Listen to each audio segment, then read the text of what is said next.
आज सुबह-सुबह ये लोग बैठ गए पानी पूरी की दुकान खोल के, तो ये लोग घर में ही पानी पूरी बनवाएँ क्योंकि बाहर में बारिश हो रही थी और इन लोगों को पहले से ही डिमांड था कि पानी पूरी खाना है, तो बारिश होने की वजह से ये लोग जा नहीं सकते खाने के लिए क्योंकि नीचे में ही पानी पूरी वाला आता है, लेकिन बारिश की वजह से नहीं आया था।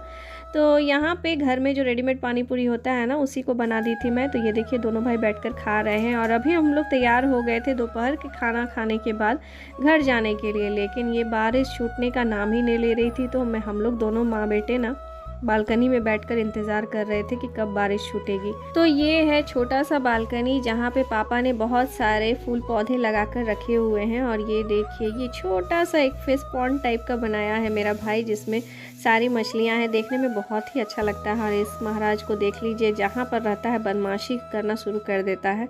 और मैं इंतज़ार कर रही थी क्योंकि घर भी जाना ज़रूरी था। तो देखिए थोड़ी देर के बाद ना बारिश छूट गई थी, तो हम लोग रेडी थे, बस हम लोग को निकलना था। तो यहाँ पे देखिए गाड़ी भी चलने लगी रोड में, तो हम लोग अब निकल चुके थे।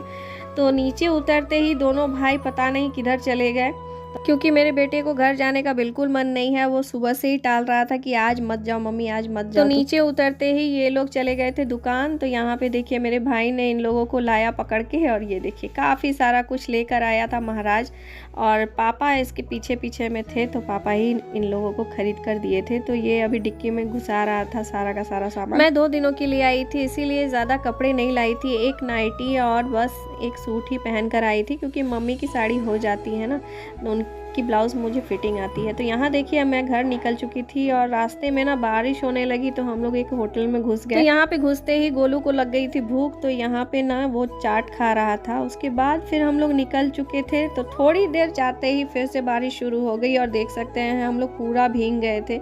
तो हम लोग खड़े थे यहाँ पे और इसको देख सकते हैं, जहाँ पर भी रुकते हैं वहीं पे इसकी बदमाशी शुरू हो जाती है। तो ये एक ढाबा है जहाँ पर हम लोग रुके हुए थे। उसके बाद पानी छूटने के बाद ना हम लोग आगे